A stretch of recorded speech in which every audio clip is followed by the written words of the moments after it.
রোজা শুধুমাত্র কার জন্য করে না, আয়াত তেলাওয়াত করছি, আয়াত তেলাওয়াত করে আপনাদের সামনে আয়াতে যাব, তার আগে এই যে হজের। এখন 9টা বন্ধু রবি ইবনে সুলাইমানের দরজায় 9টা হাজি একসাথে, সবার দিকে তাকায় যখন আহলান সাহলান মারহাবান বলতেছে, তখন টোপলাওয়ালার রাগ বেশি। এই মুনাফিকের বাচ্চা, কিসের আহলান সাহলান? কি তুই যে হজের আগে আসলাম, তুই কলি এবার হজ করবার যাবো না, এই মিথ্যা কথা বলে আমাকে ফেরত দিলি। আমরা 9টা বন্ধু দেখলাম আল্লাহর ঘর যখন তাওয়াফ করতেছি, তুই তখন আমাকে সামনে, আমরা তোর কাছে যাবার চাই, তুই মুসকে হাসি দিয়ে ফট করে আর এক জায়গায় ধরে যাস। সাফা মারওয়া যখন সাই করতে গেলাম, তখন দেখি তুই আমাদের সামনে দৌড়াস, বারবার আমাদের দিকে তাকাস আর মুসকি মুসকি হাসিস। আমাদের সঙ্গে যাবি না, আবার আমাদের সঙ্গে তাওয়াফ করলে আল্লাহর ঘর, আমাদের সঙ্গে যাবি না সাফা মারওয়া সাই করলি। রে মুনাফিকের বাচ্চা মুনাফিক, তুই যখন আল্লাহ নবীর রওজা জিয়ারত করতেছিলি, তুই আমাদের সামনে এমন করুণ হারে কাঁদতেছিলি, তোর কান্না দেখে আমরাও কাঁদতেছিলাম। হঠাৎ তুই বললি, ভাই এই যে টোপলাখানা তোমার হাতে একটু দিলাম, এই টোপলাখানা তুমি নাও, আমি একটু আল্লাহর নবীকে প্রাণ ভরে দরুদ শরীফ আদায় করতে চাই। তুই এই টোপলাখানা আমার হাতে দিয়ে আল্লাহর নবীর রওজা জিয়ারত করলি, দোয়া পড়লি, দরুদ পড়লি, তোকে আমরা নবীর রওজার কাছে খুঁজে পাইলাম না। জান্নাতুল বাকির মধ্যে সাহাবীদের কবর জিয়ারত করতে গিয়া তোকে আমরা আমাদের সামনেই দেখলাম ওসমান গনির কবরের পাশে, সেখান থেকে কিছুক্ষণ পরে দেখলাম মা আয়েশার কবরের পাশে। তোর টোপলা নিয়ে আমরা 9টা বন্ধু তোকে বারবার ধরতে চাই, কিন্তু আমাদেরকে ধরা না দিয়ে তুই কোথায় আবার চলে গেলি। আমরা চলে আসলাম মদিনা থেকে আবার বিদায় তাওয়াফ করার জন্য মক্কায়। বিদায় তাওয়াফ করতে গিয়ে এসে দেখি তুই আমাদের সামনে কাঁদতেছিস আর আল্লাহর ঘর তাওয়াফ করতেছিস। আমরা সবাই তোর জন্য তোর সঙ্গে সঙ্গে কাঁদলাম। হঠাৎ কোথায় যেন হারিয়ে গেলি, গোটা মক্কা খুঁজে আর তোকে আমরা খুঁজে পাইলাম না। আমরা দেশে চিন্তা করলাম, দেখি যে তুই বাড়িতে আসিস কিনা। যেই মাত্র সালাম দিলাম, সালামের উত্তর দিয়ে দরজা খুললি, রে মিথ্যাবাদী মুনাফিক, একসঙ্গে হজে যাবার চাইছিলাম, আমাদের সঙ্গে গেলিও না, আবার সবই আমাদের সামনে সামনে করলি, আমাদের সঙ্গে কোনো কথাও বললি না, খালি টোপলাখানা দিয়ে হারায় গেলি। ধর তোর টোপলা তুই ধর, আমরা কি করব? তুই বড় মুনাফিক, তুই বড় মুনাফিক। এই মুনাফিক মুনাফিক বলে 9টা হাজি যখন চলে যায়, এমন সময় রবি ইবনে সুলাইমান কান্দে বলে, মাবুদ, জীবনে এমন কি বড় অপরাধ করলাম যে অপরাধ করার কারণে আমার কাফেলার বন্ধুরা আমাকে মুনাফিক মুনাফিক বলে চলে গেল। এমন কান্না শুরু করে দিলেন। কানতে কানতে কানতে কানতে এক সময় রবি ইবনে সুলাইমান বেহুশ হয়ে পড়ে গেলেন, টোপলার কাছে বেহুশ হয়ে পড়ে গেলেন। বেহুশ হয়ে যখন পড়ে গেলেন, এমন সময় দেখে নবী আর মদিনায় নাই, রবি ইবনে সুলাইমানের বাড়ির আঙ্গিনায়। লিল্লাহে তাকবীর। মনে বড় আশা ছিল আমি যাব মদিনায়। এই গান গাইলে গুনাহ হবে। মনে বড় আশা ছিল আমি যাব মদিনায়, সালাম আমি করব গিয়া নবীজির রওজায়। মনে বড় আশা ছিল আমি যাব মদিনায়। একজন গায়ক ছিল বাংলাদেশে, নাম হলো আব্দুল আলিম। নাম শুনছেন? ওনার কিন্তু দাড়িও ছিল না, মোছও ছিল না, দাড়ি মোছ কিছুই ছিল না। একজন আলেম নবী দেখিছে, এই নবী দেখার গল্প তার ছাত্রদের সাথে করতেছে। আব্দুল আলিম সাহেব সাইডে বসে আছে। কিছুক্ষণ পরে বলতেছে, হুজুর আপনি ওই জায়গাতে মনে ভুল করলেন, নবীর ওই জায়গাতে ওরকম একটা চিহ্ন আছে, আপনি দেখছেন? তখন শাহ আলম হু হু করে কান্না করে উঠছে, ভাই এটা আমার খেয়াল নেই। তা আপনি আব্দুল আলিম গায়ক হইয়া আরব সাগর পাড়ি দিব, নাই কয় আমার তরি, আমি পাখি নই যে উড়ে যাব, ডানাতে ভর করি, আমার সাহস আছে সম্বল নাই, আমার সাদ আছে সম্বল নাই, করি কি উপায়, মনে বড় আশা ছিল আমি যাব মদিনায়। ওই মদিনার মানুষটাকে অন্তরের মধ্যে জায়গা দিয়ে দরুদের আমল বেশি বেশি করেন, নবীর সুন্নাত আদর্শ পালন করেন। আপনি গরিব মানুষ, মদিনায় যাবার না পারলে কি হবে? আপনার কলিজার মহব্বতের কারণে আল্লাহ মদিনার নবীকে আপনার ভাঙ্গা বাড়িতে হাজির করে দেবে। কেন রাসূল বললেন মান রাআনি হাক্কান ওয়াজাবাত লাহু শাফাআতি ইয়াউমাল কিয়ামা। রাসূল কেন বললেন কেউ যদি আমার স্বপ্নে দেখে মনে করবো সে আমাকে সত্যই দেখেছে, কারণ আমি নবীর স্বপ্ন কোনোদিন ধোঁকা হতে পারে না। যে আমার এই স্বপ্নে একবার দেখতে পায় তার জন্য জাহান্নামকে হারাম করে দিয়া নবী বলে তার জন্য শাফাত আমার উপর ওয়াজিব হয়ে যায়।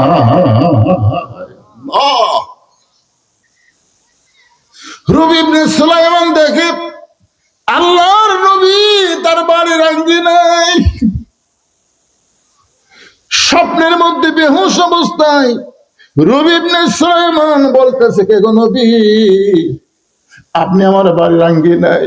বলে তোমার চোখের পানি আমি সহ্য করতে পারি, তোমার বন্ধুরা তোমাকে মুনাফিক মুনাফিক বলেছে, তুমি মনে করেছো তোমার বন্ধুরা মিথ্যা বলেছে, আসলে মিথ্যা নয় রে পাগল, মিথ্যা নয়, মিথ্যা নয়।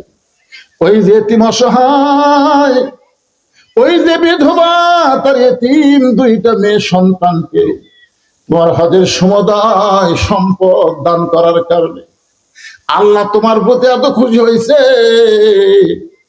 এবার একজন ফেরেশতাকে তোমার মতো রবি ইবনে সুলাইমান বানায়া তোমার নামে আল্লাহ হজ করায়া নিছে।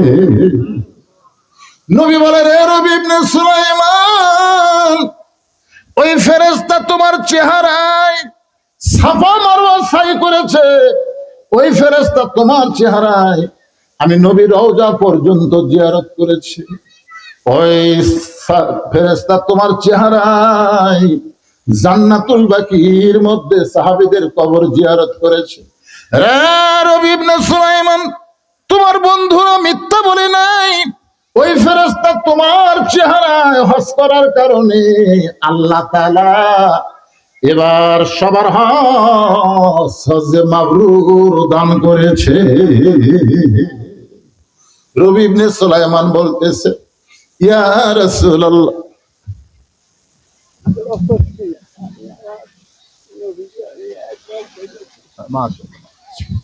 আল্লাহ কবুল করুক, আল্লাহ আল্লাহ আল্লাহ। একটু মনোযোগ দিয়ে শোনেন। রবি ইবনে সুলাইমান বলতেছে, ইয়া রাসূলুল্লাহ, আপনি যখন বলেছেন আমার আর কোনো সন্দেহ নাই, আমার ভাইরা আমাকে মুনাফিক মুনাফিক বলে গালি দিয়েছে, আমার আর কোনো টেনশন নাই, কারণ আমি দয়ার নবীর দেখা পাইছি। কিন্তু নবী গো, একজন ভাই রাগ করে যে টোপলা খান আমার মুখের সামনে ফেলে দিল, এটা কিসের টোপলা গো নবী? আমি এটা আপনার কাছে জানতে চাই, এই টোপলাটা কিসের টোপলা? সঙ্গে সঙ্গে আল্লাহ নবী কোরআন থেকে তেলাওয়াত করলেন, ওয়ামা তুনফিকু মিন শাইইন ফি সাবিলিল্লাহি ওয়াফা ইলাইকুম ওয়া আনতুম লা তুজলামুন। আল্লাহর কোরআনের তেলাওয়াত শুনলে ঈমান বাড়ে না কমে? এই টোপলার মধ্যে কি আছে? এটা কিসের টোপলা? এইটা আল্লাহ নবী কোরআনের আয়াত তেলাওয়াত করে শোনায় দিলেন। এখন চলে আসি আমরা যেটা দিয়ে শুরু করেছিলাম, কুতিবা আলাইকুমুস সিয়াম কামা কুতিবা আলাল লাযিনা মিন ক্বাবলিকুম লাআল্লাকুম তাত্তাকুন। আশা করা যায় তোমরা মুত্তাকি হবার পারবা। আপনি বলেন তো, রোজাদারের জন্য দুটা সুখবর আছে। এক নম্বর সুখবর কোন সময়? যখন আপনি ইফতার নিয়ে বসবেন, এটা একটা সুখবর। আর 2 নম্বর সুখবর হচ্ছে লেকায়ে রব্বিহি, আল্লাহর সঙ্গে দেখা। সুবহানাল্লাহ, আল্লাহর সঙ্গে দেখা হবে। এই 2টা সুখবর কে রে ছেড়ে, এরাতে হিয়া মোটা দেখা যায়, রোজা থাকবে না মনে হয়। লজ্জা শরম কিছু নাই, অযথা ঘোরে। দেখছেন, বেড়াতে বলতেছে লজ্জা লজ্জা শরম থাকবি কে রে পাগলা, তুই তো সিজার করা, তো লজ্জা শরম থাকবি। একটা অপরিচিত ডাক্তার তোর মায়ের পেট কাটিয়া তোকে বাইর করছে রে, তোর মায়েরই শরম নেই। আমি শুনছি যে মেয়ে মানুষের সিজার করে, সিজার কি মেয়ে ডাক্তার করে না মরদ ডাক্তার? তো বলতে 2-1টা শতকরা 2-1টা মেয়ে ডাক্তার করে, আর অধিকাংশ হলো মরদ ডাক্তার। আপনি কোন তো সোল থাকে কোন জায়গায়, গলা সোল কি গলার থাকে না এটি থাকে? তাহলে এটি একটা মরদ মানুষ, একে ইঞ্জেকশন ফিনজেকশন করে একটা বার করতেছে, মালটা কি হবি ভিতরে ঢুকবি? সিজার করা গুলা বেড়াই খালি থাক, সিজার করা গুলা থাক। মোবাইল ছাড়া ভাত খায় না, মোবাইল ছাড়া একে কান্না বন্ধ হয় না। হাই রে সিজার করা ছেলের অত্যাচার ভাই। এর আগে কতবার আসলাম আপনাকে পাড়া, কিন্তু এইরকম লোক ভালো আছে, কিন্তু বাইরে হয়েছে করতেছে, এই বাইরেকার গুলাকে আর পারলো না রে। শোনেন, যার বাচ্চা যার ছেলে বাহিরে ঘোরাফেরা করতেছেন, আপনি বাবা হয়ে খুব তৃপ্তি ঢেকুর ফেলতেছেন, খালি মরিয়া দেখেন, ওই আপনার কবর সারিঙ্গা বাজাবি, ধরে এখন কি বাজাবে, খালি মরিয়া দেখেন। আপনার হয়তো বলবেন হুজুর মরিয়া কি আবার দেখা যায়? দেখা যায়, সে ওয়াজ আমার আছে, কিন্তু আজকে সেটা করবো না। একটু মনোযোগ দিয়ে শোনেন, পবিত্র রমজান আমাদের আসন্ন, রাতটা পড়ে গেলে আগামীকাল সন্ধ্যায় রোজার চাঁদ দেখব। সেই রোজা সম্পর্কে আল্লাহ বলতেছেন, ওয়াসিকাল্লাযীনা তাকাউ রাব্বাহুম ইলাল জান্নাতি যুমারা লাআল্লাকুম তাত্তাকুন। রোজা রাখলে তোমরা মুত্তাকি হবা। সেই মুত্তাকির ব্যাখ্যায় আয়াতের মধ্যে বলা হচ্ছে, যারা রমজান মাসে কষ্ট করে না দেখে আল্লাহকে মহব্বত করে রোজা রাখছে, এই রোজাদারকে আল্লাহ তাআলা হাসরের ময়দানে ধাক্কায়া ধাক্কায়া জান্নাতের দিকে নিয়ে যাবে। আপনারা কি বুঝলেন? ধাক্কায় ধাক্কায় জান্নাতের দিকে নিয়ে যাবে, সুবহানাল্লাহ। তার মানে যাবার চাচ্ছে না। যখন কেউ যাবার চায় না তখন কি করে? রোজাদারেরা জান্নাতের দিকে ধাক্কায় ধাক্কায় নিয়ে যাচ্ছে, এর মধ্যে কিছু একটা কারণ আছে না নাই? কি কথা বলি, আমরা জান্নাতের কথা শুনলি খালি কথা আল্লাহ জান্নাতের কি জোরে দৌড় দিব ভাই। আর এখানে আল্লাহ বলতেছেন ওয়াসিকাল্লাযীনা তাকাউ রাব্বাহুম। ওয়াসিকা মানে কি? তাকাউ রাব্বাহুম, তাকাউ মানে লাআল্লাকুম তাত্তাকুন, রোজাদার ধাক্কায় ধাক্কায় যখন জান্নাতের দিকে নিয়ে যাবে। এখানে ইমাম গাজ্জালী ব্যাখ্যা করেছেন, প্রত্যেকটা রোজাদার বান্দা বান্দার জন্য জান্নাতের মূল দরজা থেকে তাকে বরণ করার জন্য জান্নাতে 70,000 দরজা নির্মাণ করা হবে। কোন নেতা যদি আসে, মনে করেন বর্তমান যিনি প্রধানমন্ত্রী হলো, এই প্রধানমন্ত্রী যদি নওগাঁ জেলাতে আসে, আপনারা বলেন তো গেট শুরু হবে কোথা থেকে? খালি শহর থেকে, আমাদের বগুড়া লোকেরা বসে থাকবে ওই রোড, মানে যেই দিক দিয়ে আসবে, অথচ হয়তো দেখাই যাবে নেতা হয়তো হেলিকপ্টারে আসতেছে, একটা দরজাও নেতার চোখত পড়তেছে না, কিন্তু তারপরে নেতার কাছে ভালো হওয়ার জন্য বলবে আমি 3টা গেট বানাচ্ছি, পরে গল্প দেবে আমি 4টা বানাচ্ছি, 5টা বানাচ্ছি। চিন্তা করে দেখেন, এটা কোনো চামচারা তৈরি করবে না, স্বয়ং আল্লাহ তাআলা রোজাদারকে জান্নাতে বরণ করার জন্য 70,000 মণিমুক্তার গেট তৈরি করবে। বিশ্বাস হচ্ছে না? এই রোজাদাররা বিশ্বাস হচ্ছে না? তো 2-1 সুবহানাল্লাহ বলেন। আমি আল্লাহর কোরআনের আয়াত তেলাওয়াত করে বলতেছি, তারপরে যদি ভিতরে বিশ্বাস না আসে, প্রথম দরজা থেকে মনে করবে রোজাদার এটাই জান্নাত। এত সুন্দর দরজা, বুঝছেন, দরজা দেখে মনে করবে এটাই জান্নাত, খপ করে বসবে যাবে। ফেরেশতারা কবে, আল্লাহ আপনি কি কাম করছেন, ৭০,০০০ দরজা বানাচ্ছেন, প্রথম দরজায় যদি এরকম বসবার চায় আর প্রত্যেক দরজায় যদি একবার করে বসে, তাহলে বসা ওটা ৭০,০০০ করতে করতে কত সময় লাগবে। আল্লাহ বলতেছে তাহলে এখন থেকে কাম করো, ওরা কোনো দরজা দেখে বসবার চাইলে বসার আগেই মারবা ধাক্কা, ধাক্কায় যেন আর এক দরজা যায়, এরকম ৭০,০০০ ধাক্কা। যে ধাক্কা হলো মহব্বতের ধাক্কা, যে ধাক্কা হলো আমার ফরজ ভাই আমার বাড়ির সামনে দিয়ে যাচ্ছে, কেরে তুই আমার বাড়ির সামনে দিয়ে যাস, আমার বাড়ি চিনিস না? বলে চিনি। বাড়ির বাড়ির আপনার বলেন তো, এটাকে রাগ করে নিয়ে যাচ্ছে না আদর করে নিয়ে যাচ্ছে? তাহলে এরকম ধাক্কায়া ধাক্কায়া আদর করে করে রোজাদার বান্দাবান্দিকে জান্নাতের দরজায় নিয়ে যাওয়া হবে। যেই মাত্র রোজাদারের জান্নাতের দরজায় যাবে, সঙ্গে সঙ্গে স্বয়ং আল্লাহ, জোরে কোন সুবহানাল্লাহ, স্বয়ং আল্লাহ তাআলা বলবেন, সালামুন আলাইকুম তিবতুম ফাদখুলুহা খালিদিন। রে রোজাদারেরা, তোমরা কবে আমার জান্নাতে আসবা? তোমরা কবে আমার জান্নাতে আসবা? আমি আল্লাহ তোমাদেরকে সালাম দিলাম, আমি আল্লাহ তোমাদেরকে সালাম দিয়ে জান্নাতের সমস্ত দরজা খুলে দিলাম, সমস্ত দরজা খুলে দিলাম। ফাদখুলুহা খালিদিন, তোমরা চিরস্থায়ী ভাবে জান্নাতের মধ্যে ঢুকে যাও। ও যে একটা মাথা নিচু করে শুনতেছে, ও যে এতই ঘুম ধরলো।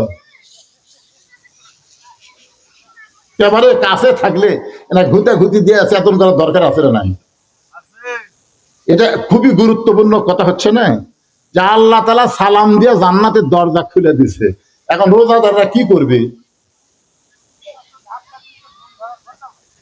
হ্যাঁ, না না, চিন্তা করেন যে এখন যে আল্লাহ সালাম দিয়ে জান্নাতের দরজা খুলে দিয়ে কি বলতেছে, ফাদখুলুহা খালিদিন, চিরস্থায়ী ভাবে তোমরা এই জান্নাতে থাকো। তখন রোজাদাররা কি বলবে? রোজাদাররা বলবে, ওয়াকালুল হামদুলিল্লাহিল্লাযী সাদাকানা ওয়া'দাহু ওয়া আওরাসানাল আরদ নাতাবাওয়াউ মিনাল জান্নাতি হাইসু নাশাউ ফানি'মা আজরুল আমিলিন। আল্লাহ তুমি আমাকে কি মনে করছে? রোজাদাররা বলবে, তুমি কি মনে করছে আমরা লোভী? তুমি জান্নাতের দরজা খুলে দিবে আর আমরা জান্নাতের মধ্যে প্রবেশ করব, এমন লোভী না। আমরা জান্নাতের লোভে রোজা রাখি নাই। তুমি তো দুনিয়াতেই বলেছিলে তুমি জান্নাত দিবা, তুমি জান্নাতের ওয়াদা তো দুনিয়াতে আমাদের করেছিলে, তুমি যে আর একটা ওয়াদা করেছো সেটা তোমার মনে নাই? আল্লাহ কি ওয়াদা রে? সে ওয়াদা মনে নাই। সেই ওয়াদাটা হলো তুমি রোজাদারের জন্য একটা আলাদা দরজা করবা। সেই দরজার নাম হলো রায়হান দরজা। যেই দরজা তুই স্বয়ং আল্লাহ তাআলা দাঁড়িয়ে থাকবে, তোমার চেহারা না দেখে সারাদিন আমরা রোজা রেখেছি। কঠিন গরমের দিনে গোসল করতে গিয়ে জোহরের নামাজের আগে মাথার উপরে পানি ঢেলেছি, ওই পানি আমার নাকের ভিতর উপর দিয়ে মুখের মধ্যে ঢুকেছে, আমার কলিজা তৃষ্ণায় ছটফট করেছে। আমার মন বলেছে খারে এক ঢোক খা, কেউ দেখবে না, কিন্তু আমার ঈমান বলতেছে যার জন্য রোজা রাখছি সে আল্লাহ দেখতেছে। ইফতার নিয়ে বসেছি মগবাবুত, বারবার ঘড়ি দেখেছি, বারবার মুয়াজ্জিনের আজানের দিকে তাকায় আছি, বারবার মুখের সামনে শরবত দেখেছি, পানি দেখেছি, খাবার দেখেছি। আমার মন বলতে খারে খা, কিন্তু আমার ঈমান বলেছে যে আল্লাহরে দেখি নাই সে আল্লাহর জন্য আমি রোজা রেখেছি। একটা মানুষ সারাদিন মানুষকে দেখানোর জন্য রোজা রাখে না, মানুষকে দেখানোর জন্য রোজা রাখে না, মানুষকে দেখানোর জন্য মানুষ ইফতার পার্টি করতে পারে, কিন্তু মানুষকে দেখানোর জন্য 16 ঘন্টা মানুষ রোজা রাখে না। শুধু তোমাকে না দেখে বিশ্বাস করে রোজা রেখেছি এই জান্নাতের লোভে না, জান্নাতের মালিক আল্লাহ তোমাকে চাই। তুমি বলেছ আসাউমুলি ওয়া নাজি বিহি, রোজা আমার জন্য, আমি আল্লাহ নিজেই পুরস্কার দেব। সেই নিজের পুরস্কার তুমি জান্নাত দিবা। আল্লাহ বলে আমি তোমাদের হয়ে গেলাম। আল্লাহু আকবার। এখন বলেন এতটুকু পুরস্কার যে রোজা থাকলে পাওয়া যাবে, আমাদের সকলের সে রোজা রাখার দরকার আছে না নাই? তাহলে শয়তান উঠে আছে না শয়তান তোর ভিতর আছে? শয়তান নিজের ভিতরে শয়তানি রাইখা বাহিরের শয়তানকে তাড়ানোর কোনো উপায়। এই জন্য সূরা নাসের মধ্যে আল্লাহ বলেছেন কুল আউযু বিরাব্বিন নাস মালিকিন নাস ইলাহিন নাস মিন শাররিল ওয়াসওয়াসিল খান্নাস আল্লাযী ইউওয়াসবিসু ফি সুদুরিন নাস মিনাল জিন্নাতি ওয়ান নাস। আল্লাহু আকবার। আচ্ছা, এই জায়গা কি পানি পড়তেছে? ফাঁকা, সামনে ফাঁকা থাকে। তুই উঠে যখন যাবি, যাই উঠে যাবি, ওই জায়গা পুরো করে দেবেন। শূন্যস্থান পুরো করা বোঝেন না? আপনি বোঝেন না যত সামনে আসবেন আপনার কত বরকত হবে। আল্লাহ রাসূল যখন কথাবার্তা বলতেন তখন সাহাবীরা খালি পিছনে আবার কি পারিস, পিছনে কি পারিস সে তোরা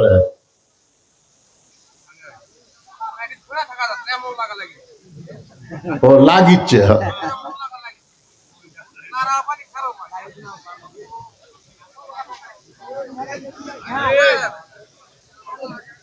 ভাইজান, আমি খুবই গুরুত্ব দিয়ে কথাগুলো বলতেছি, কারণ আগামীকালই রোজার চাঁদ উঠবে। আজ কিন্তু 29-এ যাচ্ছে না, আজকে 30-এ যাচ্ছে। তার মানে আজকে সৌদি আরবে সেহরি খাওয়া শুরু হবে, কালকে আমাকে শুরু হবে। আমার কথা কি বুঝতেছেন? এই জন্য অত্যন্ত গুরুত্বপূর্ণ রোজাকে সামনে নিয়ে কথাটা বলতেছি। রোজা শুধুমাত্র কার জন্য করে না? আয়াত তেলাওয়াত করছি, আয়াত তেলাওয়াত করে আপনাদের সামনে আয়াতে যাব। তার আগে এই যে হজের এখন 9টা বন্ধু রবি বিন সুলাইমানের দরজায় 9টা হাজি একসাথে সবার দিকে তাকায় যখন আহলান সাহলান মারহাবান বলতেছে, তখন টোপলাওয়ালার রাগ বেশি। এই মুনাফিকের বাচ্চা, কিসের আহলান সাহলান? কি তুই যে হজের আগে আসলাম, তুই কলি এবার হজ করবার যাবো না, এই মিথ্যা কথা বলে আমাকে ফেরত দিলি। আমরা 9টা বন্ধু দেখলাম আল্লাহর ঘর যখন তাওয়াফ করতেছি, তুই তখন আমাকে সামনে, আমরা তোর কাছে যাবার চাই, তুই মুসকে হাসি দিয়ে ফট করে আর এক জায়গায় ধরে যাস। সাফা মারওয়া যখন সাই করতে গেলাম তখন দেখি তুই আমাদের সামনে দৌড়াস, বারবার আমাদের দিকে তাকাস আর মুসকি মুসকি হাসিস। আমাদের সঙ্গে যাবি না? আবার আমাদের সঙ্গে তাওয়াফ করলে আল্লাহর ঘর, আমাদের সঙ্গে যাবি না? সাফা মারওয়া সাই করলি।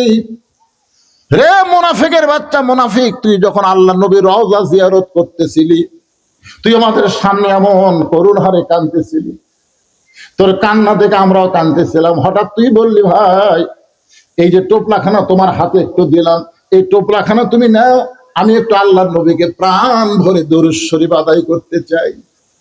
তুই এই টোপলাখানা আমার হাতে দিয়ে আল্লাহর নবীর রওজা জিয়ারত করলি, দোয়া পড়লি, দরুদ পড়লি, তোকে আমরা নবীর রওজার কাছে খুঁজে পাইলাম না। জান্নাতুল বাকির মধ্যে সাহাবীদের কবর জিয়ারত করতে গিয়া তোকে আমরা আমাদের সামনেই দেখলাম ওসমান গনির কবরের পাশে, সেখান থেকে কিছুক্ষণ পরে দেখলাম মা আয়েশার কবরের পাশে। তো টোপলা নিয়ে আমরা 9টা বন্ধু তোকে বারবার ধরতে চাই, কিন্তু আমাদেরকে ধরা না দিয়ে তুই কোথায় আবার চলে গেলি। আমরা চলে আসলাম মদিনা থেকে আবার বিদায় তাওয়াফ করার জন্য মক্কায়। বিদায় তাওয়াফ করতে গিয়ে এসে দেখি তুই আমাদের সামনে কাঁদতেছিস আর আল্লাহর ঘর তাওয়াফ করতেছিস। আমরা সবাই তোর জন্য তোর সঙ্গে সঙ্গে কাঁদলাম। হঠাৎ কোথায় যেন হারিয়ে গেলি, গোটা মক্কা খুঁজে আর তোকে আমরা খুঁজে পাইলাম না। আমরা দেশে চিন্তা করলাম দেখি যে তুই বাড়িতে আসিস কিনা। যেই মাত্র সালাম দিলাম, সালামের উত্তর দিয়ে দরজা খুললি, রে মিথ্যাবাদী মুনাফিক, একসঙ্গে হজে যাবার চাইছিলাম, আমাদের সঙ্গে গেলিও না, আবার সবই আমাদের সামনে সামনে করলি, আমাদের সঙ্গে কোনো কথাও বললি না, তাহলে টোপলাখানা দিয়ে হারায় গেলি। ধর তোর টোপলা তুই ধর, আমরা কি করব? তুই বড় মুনাফিক, তুই বড় মুনাফিক। এই মুনাফিক মুনাফিক বলে 9টা হাজি যখন চলে যায়, এমন সময় রবি ইবনে সুলাইমান কান্দে বলে, মাবুদ, জীবনে এমন কি বড় অপরাধ করলাম যে অপরাধ করার কারণে আমার কাফেলার বন্ধুরা আমাকে মুনাফিক মুনাফিক বলে চলে গেল। এমন কান্না শুরু করে দিলেন। কানতে কানতে কানতে কানতে এক সময় রবি ইবনে সুলাইমান বেহুশ হয়ে পড়ে গেলেন, টোপলার কাছে বেহুশ হয়ে পড়ে গেলেন। বেহুশ হয়ে যখন পড়ে গেলেন, এমন সময় দেখে নবী আর মদিনায় নাই, রবি ইবনে সুলাইমানের বাড়ির আঙ্গিনায়। লিল্লাহে তাকবীর। মনে বড় আশা ছিল আমি যাব মদিনায়। এই গান গাইলে গুনাহ হবে। মনে বড় আশা ছিল আমি যাব মদিনায়, সালাম আমি করব গিয়া নবীজির রওজায়। মনে বড় আশা ছিল আমি যাব মদিনায়। একজন গায়ক ছিল বাংলাদেশে, নাম হলো আব্দুল আলিম। নাম শুনছেন? ওনার কিন্তু দাড়িও ছিল না, মোছও ছিল না, দাড়ি মোছ কিছুই ছিল না। একজন আলেম নবী দেখিছে, এই নবী দেখার গল্প তার ছাত্রদের সাথে করতেছে। আব্দুল আলিম সাহেব সাইডে বসে আছে।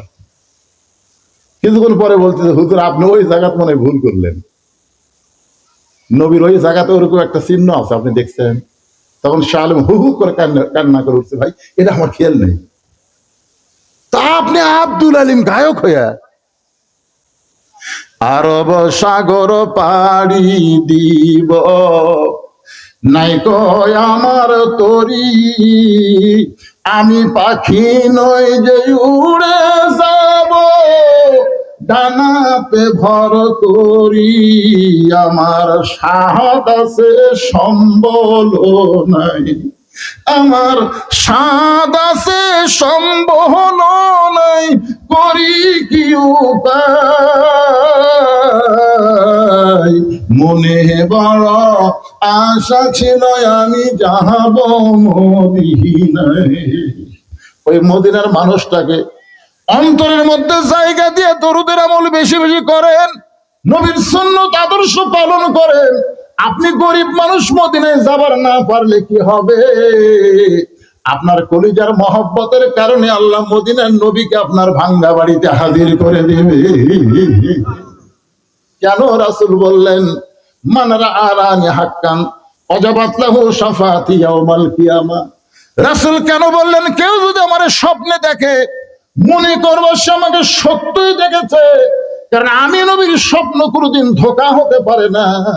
যে আমার এই স্বপ্নে একবার দেখতে পায়, তার জন্য জাহান্নামকে হারাম করে দিয়া নবী বলে তার জন্য শাফাত আমার উপর ওয়াজিব হয়ে যায়।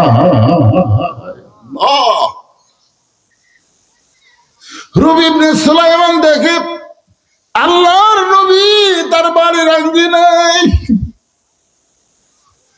স্বপ্নের মধ্যে বেহুশ অবস্থায় রবি ইবনে সুলাইমান বলতেছে, কে গো নবী, আপনি আমার বাড়ির আঙ্গিনায়? বলে, তোমার চোখের পানি আমি সহ্য করতে পারি, তোমার বন্ধুরা তোমাকে মুনাফিক মুনাফিক বলেছে, তুমি মনে করেছো তোমার বন্ধুরা মিথ্যা বলেছে, আসলে মিথ্যা নয় রে পাগল, মিথ্যা নয়, মিথ্যা নয়।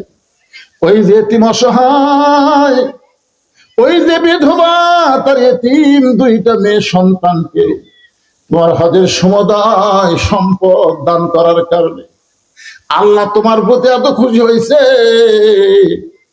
এবার একজন ফেরেশতাকে তোমার মতো রবি ইবনে সুলাইমান বলায়া তোমার নামে আল্লাহ হজ করায় আনিছে। নবী বলে, রে রবি ইবনে সুলাইমান, ওই ফেরেশতা তোমার চেহারায় সাফা মারওয়া সাই করেছে। ওই ফেরেশতা তোমার চেহারায় আমি নবী রওজা পর্যন্ত জিয়ারত করেছি। ওই ফেরেশতা তোমার চেহারায় জান্নাতুল বাকির মধ্যে সাহাবীদের কবর জিয়ারত করেছে। রে রবি ইবনে সুলাইমান, তোমার বন্ধুরা মিথ্যা বলে নাই।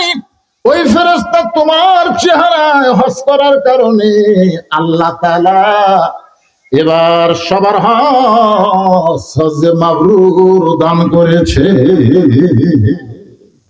রবি ইবনে সুলাইমান বলতেছে, ইয়া রাসূলুল্লাহ,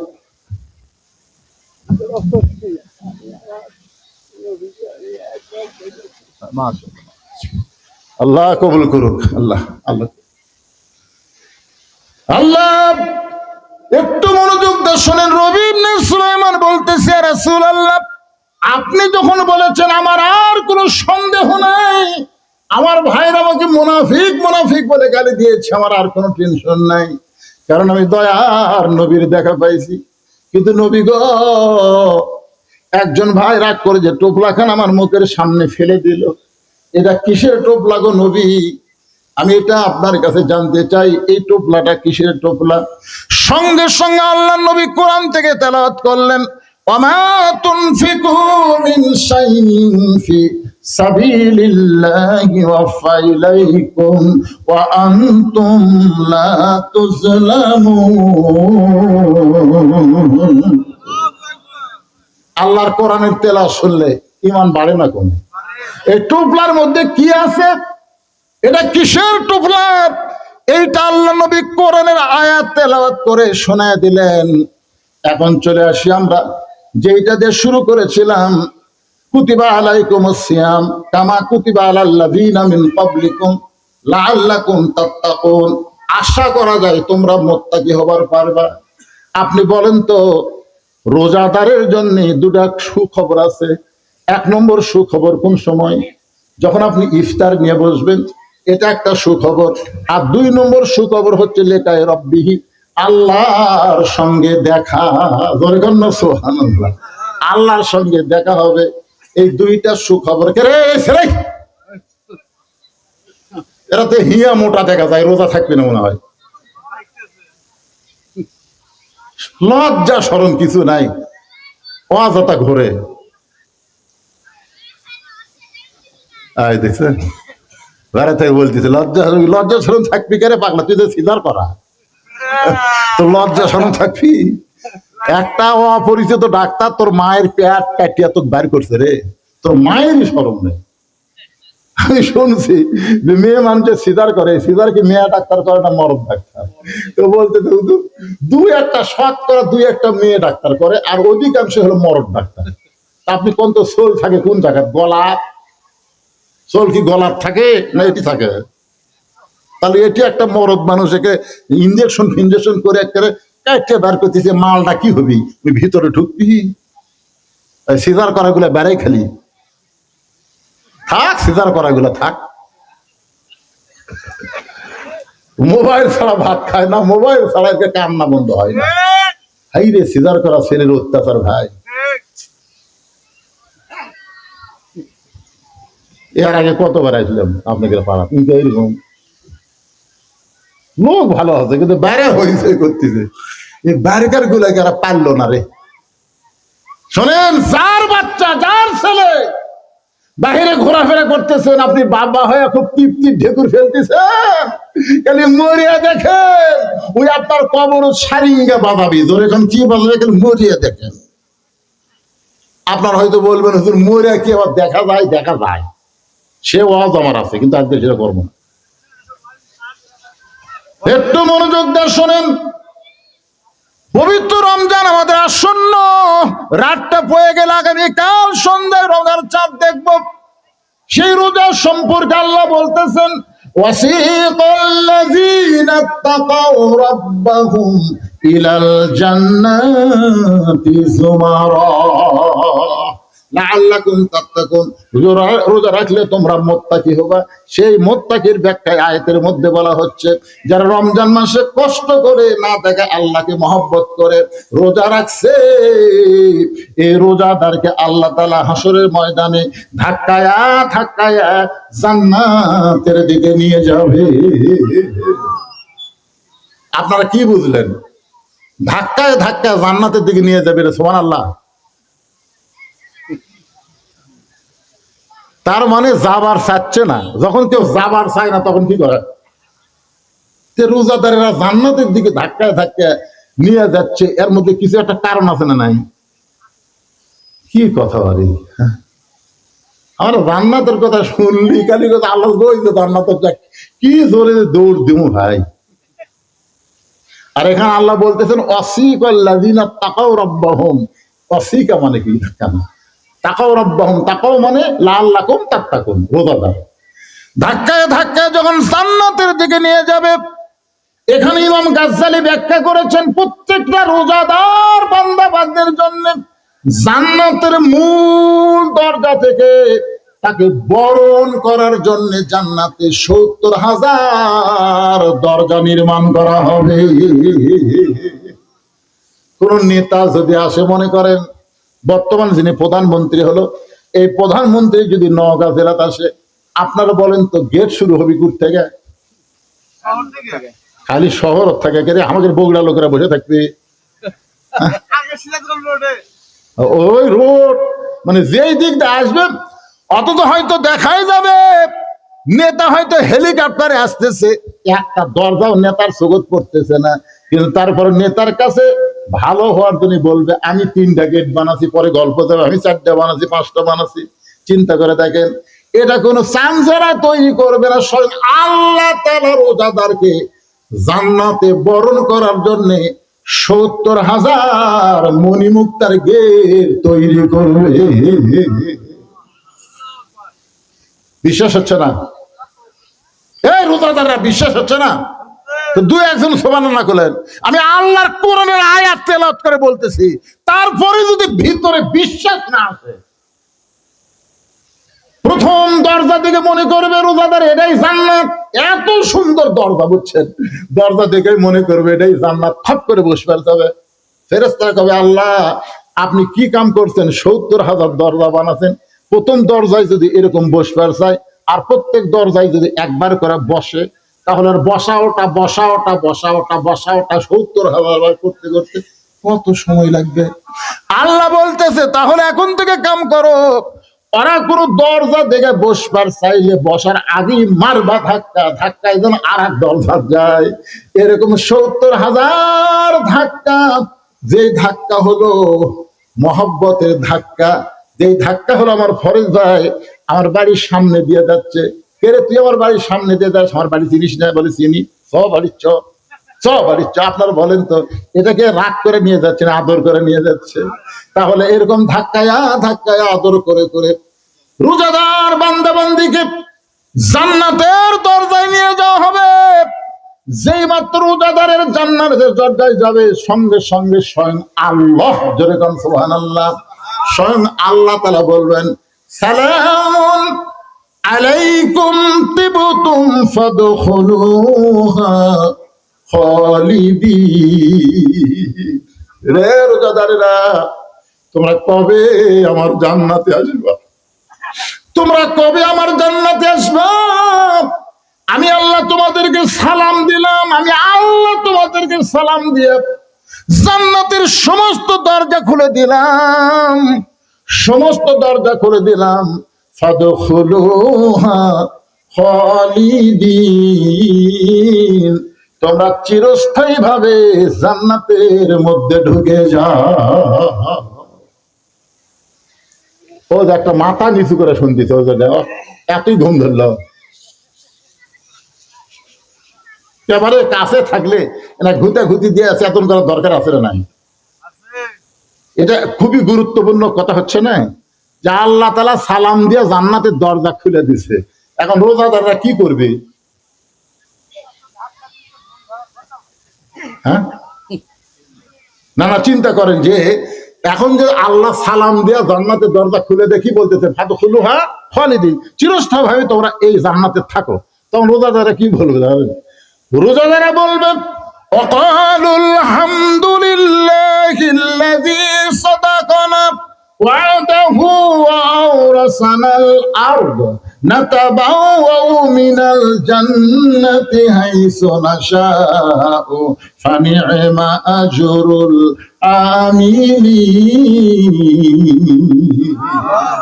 আল্লাহ তুমি আমাকে কি মনে করছে? রোজাদারা বলবে তুমি কি মনে করছে আমরা লোভী?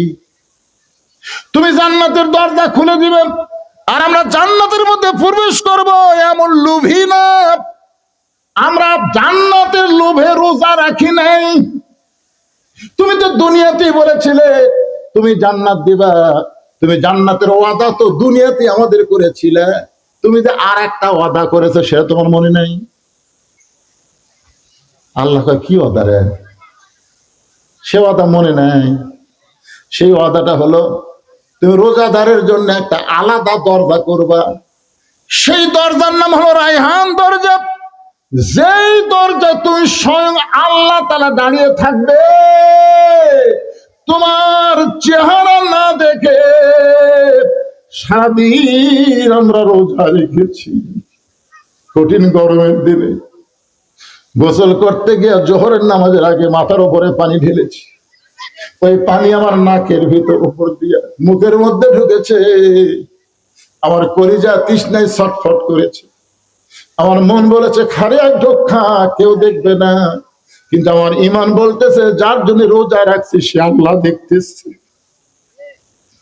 ইফতার নিয়ে বসেছি মগাবাবুত, বারবার ঘড়ি দেখেছি, বারবার মুয়াজ্জিনের আযানের দিকে তাকায় আছি, বারবার মুখের সামনে শরবত দেখেছি, পানি দেখেছি, খাবার দেখেছি।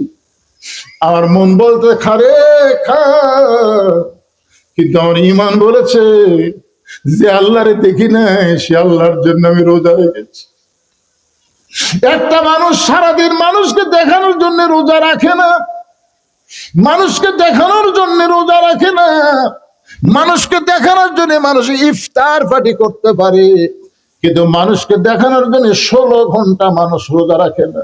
শুধু তোমাকে না দেখে বিশ্বাস করে রোজা রেখেছি এই জান্নাতের লোভে না। জান্নাতের মালিক আল্লাহ তোমাকে চাই। তুমি বলেছো আসাউমুলি ওয়া নাজি বিহি, রোজা আমার জন্য, আমি আল্লাহ নিজেই পুরস্কার দেব। সেই নিজের পুরস্কার তুমি জান্নাত দিবা। আল্লাহ বলে আমি তোমাদের হয়ে গেলাম। আল্লাহু আকবার।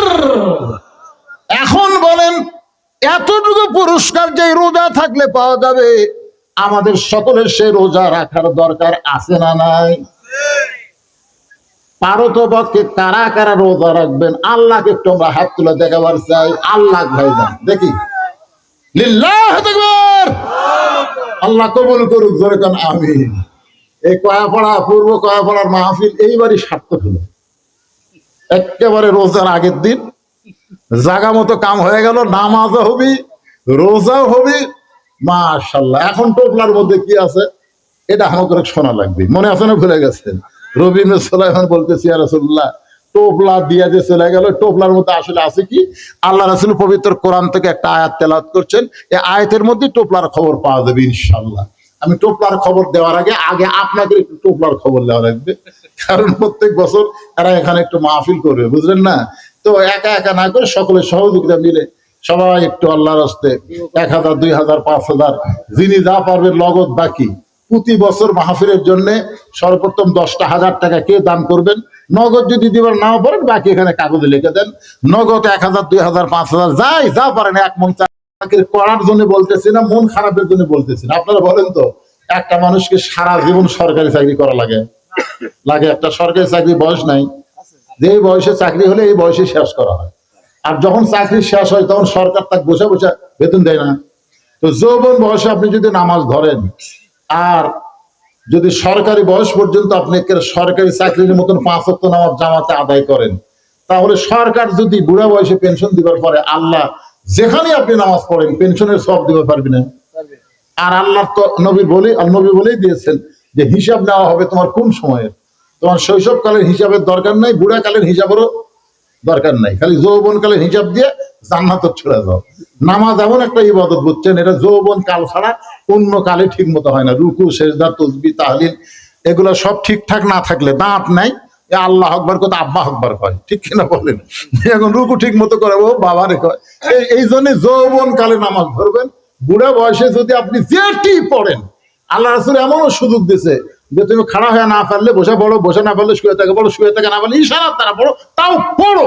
কিন্তু যতদিন সুস্থ থাকবে ততদিন কাতার সোজা করার নিয়তে 27 গুণ সওয়াবের আশায় মসজিদে তোমরা জামাতে নামাজ পড়বা।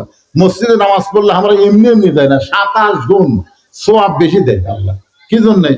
কাতার সোজা করা লাগবে। ধনী গরিব, ফর্সা কালো, চেয়ারম্যান মেম্বার, রাজা ফকির, চৌকিদার, এসপি, একের পায়ের গোড়ালির সঙ্গে গোড়ালি মিল করে কাতার সোজা করে মুসলমান যে সবাই ভাই ভাই, এটা নামাজের জামাতের মধ্যে গেলি বোঝা যায়। আওয়ামী লীগ বিএনপি তফাৎ থাকে না, কাদের সাথে কাঁধ মিলে সবাই একসাথে নামাজ পড়ে, ধরে কোন ঠিক কিনা? এই জন্য জামাতের গুরুত্ব। আপনারা চেয়ার ধরবি না, চেয়ার পায়ের গোড়া সোজা হয় না। আসলাম একজন আল্লাহর বান্দা 500 টাকা আগামী বছরের জন্য দান করেছে, আল্লাহ দানকে কবুল করেন। হুজুর বলে না وما تنفقوا من شيء في سبيل الله يوفى إليكم وأنتم لا تظلمون। الله أكبر। আল্লাহর নবী বললেন, রবি ইবনে সুলাইমান, তুমি এতিম অসহায়কে যেই টাকা দান করেছো, যত টাকার সম্পদ দান করেছো, ওই যে এতিম অসহায়কে এই টোপলার ভিতরে আল্লাহ তাআলা তোমাকে ওয়াফাইলাইকুম 10 গুণ ফিরাইয়া দিছে। সুবহানাল্লাহ। তাহলে আপনারা আজকের এই রবি ইবনে সুলাইমানের হজের ওয়াজটা কি বুঝলেন? অসহায় এতিম অনাথকে খাওয়ালে দিলে আল্লাহ কম দেয় না বেশি দেয়? কয় গুণ বেশি দেয়? 10 গুণ বেশি দেয়। আর সামর্থ্যবানের উপর একবার হজ করা ফরজ বলার পিছনে হাকিকতের কারণ কি জানেন? কাবা যে কাবা আপনি জীবনে প্রথম দেখেন নাই, প্রথম হজ করবার জায়গায় কাবা আপনার চোখে পড়ার সাথে সাথে আপনি কমপক্ষে 2-3 মিনিট আপনি অস্থির হয়ে যাবেন।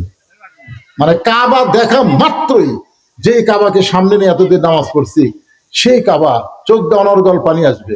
আপনি তাওয়াফ করবেন, কাবার দিকে তাকায় তাকায় তাওয়াফ করবেন, কাবার থেকে আপনার নজর নিচের দিকে যাবেই না। এটা প্রথম হজের সময় হয়। পরের বার গেলে দেখবেন ওই মহব্বত আর আসে না। রাসূলের রওজার পাশে প্রথম যখন কেউ দাঁড়ায়, এমন কোন পাষাণ হৃদয়ের মানুষ নাই যার চোখ দিয়ে পানি পড়ে দাড়ি ভিজা যায় না। কিন্তু বারবার যারা যায় ওদের দেখছে ছিদ্রে কি। এই জন্য এই জিনিসগুলো খুবই গুরুত্বপূর্ণ। আল্লাহ ভালো জানে বলেই সামর্থ্যবানের জন্য জীবনে একবার, যদি বললেন বছরে একবার তাহলে একটা কথা, কিন্তু জীবনে একবার, বছরে যাকাত একবার, আর নামাজ দৈনিক 5 বার, রোজা বছরে 1 মাস, এইগুলা নিয়ম মতো মানবেন। আর পারতপক্ষে নফল ইবাদত করবেন। আল্লাহ আমাদের সবাইকে সুন্দরভাবে ফজরের নামাজ থেকে শুরু করে রমজান মাসে রোজাগুলো 5 ওয়াক্ত নামাজ সহ আদায় করার তৌফিক দান করুক। সকলে বলে আল্লাহুম্মা আমিন। সাজু কয়াপাড়া 1000 টাকা দান করেছে, আল্লাহ কবুল করেন। জালাল 500 টাকা দান করেছে, আল্লাহ কবুল করেন। তারপরে আলিম উদ্দিন 500 টাকা, প্রবাসী দামুয়া 5000 টাকা, ডালিম এটা লেখছে আলিম ডালিম দুটোই হচ্ছে, 2 জন মিলে 2 ভাই 5000 টাকা দান করেছে।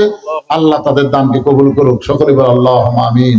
আস্তাগফিরুল্লাহ আস্তাগফিরুল্লাহ ওয়া আতুবু ইলাইহি। আস্তাগফিরুল্লাহাল্লাযী লা ইলাহা ইল্লা হুয়াল হাইয়ুল কাইয়্যুম ওয়া আতুবু ইলাইহি। লা হাওলা ওয়া লা কুওয়াতা ইল্লা বিল্লাহিল আলিয়্যিল আযীম। আল্লাহুম্মা সাল্লি আলা মুহাম্মাদ, আল্লাহুম্মা বারিক আলা মুহাম্মাদ। ভাইজান যারা পিছনে দাঁড়ায় আছেন, আপনারা কি দাঁড়িয়ে থেকে মোনাজাত করবেন? মোনাজাতের সময় বসাটা হলো আদব, এই জন্য অন্তত মোনাজাতের সময় বসে সুন্দর করে আল্লাহর কাছে হাত তুলবেন। আর এখানে তাবারক কি কাগজে দেওয়া হবে না প্যাকেট? প্লেটে। তাহলে তো আপনাকে মোটামুটি সারিবদ্ধ হয়ে বসতে হবে। মোনাজাতের পরে আপনারা সারিবদ্ধ হয়ে বসবেন। আল্লাহুম্মা আমিন। আল্লাহুম্মা আনতাস সালাম আমিনকাস সালাম তাবারাকতা ইয়া যাল জালালি ওয়াল ইকরাম। রাতটা শেষ হয়ে যাবে, আগামীকাল দিন যাওয়ার পরে রমজানের চাঁদ আমাদের সামনে আবার ফিরে আসবে। যেই নবী রজবের চাঁদ দেখার সঙ্গে সঙ্গে দোয়া পড়তেন, আল্লাহুম্মা বারিক লানা রজব ওয়া শাবান ওয়া বাল্লিগনা রমাদান। আল্লাহুম্মা বারিক লানা ফি রজব ওয়া শাবান ওয়া বাল্লিগনা রমাদান। আল্লাহ গো,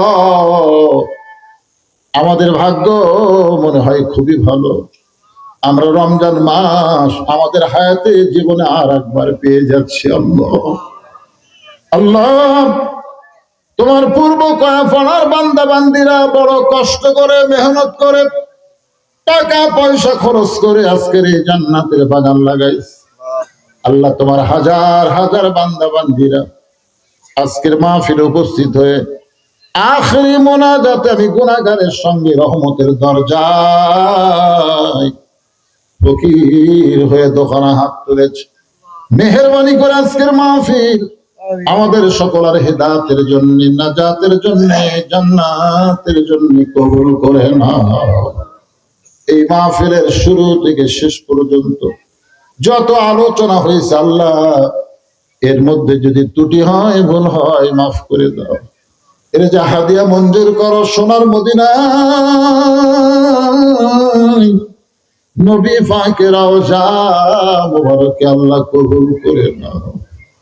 মদিনারে কত সুন্দর নাম মদিনা, মদিনার মানুষটা যে কত সুন্দর, যার চাঁদ ভরা মুখ একটা বার কেউ যদি দেখতে পায়, তার জন্য ইমানের হালে দেখলে জাহান্নামের আগুন আল্লাহ হারাম করে দেয়। কত স্বপ্ন দেখেছি জীবনে, একটা বার আমাদের সকলের নসিব করো আল্লাহ। দয়ার নবীর সোনা মুখটা আমাদের যেন দেখা তৌফিক হয়ে যায়। তামাম আম্বিয়ায়ে কেরাম, আসহাবে কেরাম, তাবেঈনে কেরাম, তাবেঈনে কেরাম, তামাম পৃথিবীর মাটির নিচে যত মুমিন মুমিনা আছে আল্লাহ, সকল ফরিয়াদে কবুল কর আল্লাহ। আজকের বিজ্ঞাপনে যিনি সভাপতি ছিলেন, তার নামটা কেটে দেওয়া হয়েছে, কেন কাটা হয়েছে আমি সবে জানি। আল্লাহ, কয়েকদিন অসুস্থ থাকার পরেও আল্লাহ রক্ত বমি করতে করতে তোমার বান্দা দুনিয়া থেকে বিদায় হয়ে গেল। আল্লাহ গো, মাহফিল আসার আগে তার কবরখানা দেখে আসলাম, জিয়ারত করলাম, মোনাজাতের মধ্যে আরজ করি আল্লাহ, আল্লাহ তার কবরটাকে জান্নাতের টুকরা বানায় জান্নাতের উচ্চ মাকামে তাকে কবুল করে নি। আল্লাহ, আমরা যারা হাত তুলেছি, আমাদের জনম দুঃখিনী মা মা যাদের কবরে গেল, আল্লাহ রে, 18 সালে যখন আমার বাবা মরে গেছে, আমরা 4 ভাই মায়ের কাছে গিয়ে বললাম, মা, বাবা নাই, আমাদের বাবা নাই। মা মাথায় হাত দেওয়ারে, বাবা চলে গেছে, কি হয়েছে মা? আমি তো তোমাদের মা আছি। 23 সালের 25 ডিসেম্বর যখন মা চলে গেল, আবার মাদ্রাসার মসজিদের পাশে আমার মা বাবার কবর, ওয়াজ করতে এসে সালাম দে, যাওয়ার পরে সালাম দিয়ে বলি, নাই রে, যার মা নাই তার দুনিয়াতে কেউ নাই, যার বাবা নাই তার দুনিয়াতে আপন বন্ধু আর কেউ নেই। এই দরদের মা বাবা আজকে যদি কবরের ঘরে, মেহেরবানি করে আল্লাহ বাপার কবরটাকে জান্নাতের টুকরা বানায় দাও আল্লাহ। আমাদের দাদা দাদি, নানা নানি, আত্মীয় স্বজন, শ্বশুর শাশুড়ি যাদের কবরে গেছে, আল্লাহ কবরবাসীদের মাফ করে দাও। আজকের মাহফিলে সম্মানিত সভাপতি সহ সভাপতির দায়িত্ব যারা পালন করলো, যেই যুবকেরা কষ্ট করে এত সুন্দর আয়োজন করলো, আয় আল্লাহ, প্রত্যেক বছর কবর যুবকগুলো, বান্দাগুলো, বান্দিগুলো মিলে এমন সুন্দর একটা মাহফিল করতে পারে, এমন তৌফিক দান করে দিও আল্লাহ।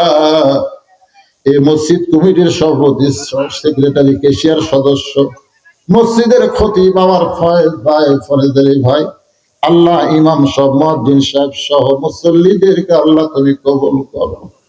আমার মা বোনদের জন্য কবুল করো, মা বোনদেরকে পর্দার মধ্যে আল্লাহ কবুল করো। আমরা কেউ যদি অসুস্থ থাকি আল্লাহ সুস্থতার নিয়ামত দান করো।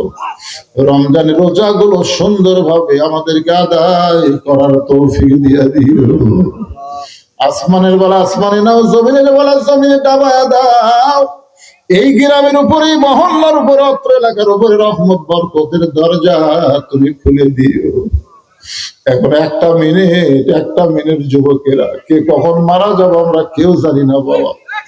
একটা মিনিট একটু চিন্তা করে দেখো, 2 হাত দিয়ে কত কবরে মাটি দিয়েছি, এই 2 হাত দিয়ে কত লাশ নিষ্ঠুর হয়ে কবরের মধ্যে নামাই দিয়েছি। একদিন আমরা সবাই মরে যাব। যেদিন আমাদের মৃত্যু হবে, দিনটা যেন জুমার দিন হয়, মাসটা যেন রমজান মাস হয়। ইমানের সাথে, ইজ্জতের সাথে দুনিয়া থেকে বিদায় নেওয়ার সময় আমাদের সকলের জবানে জারি করে দিও লা ইলাহা ইল্লাল্লাহু মুহাম্মাদুর রাসূলুল্লাহ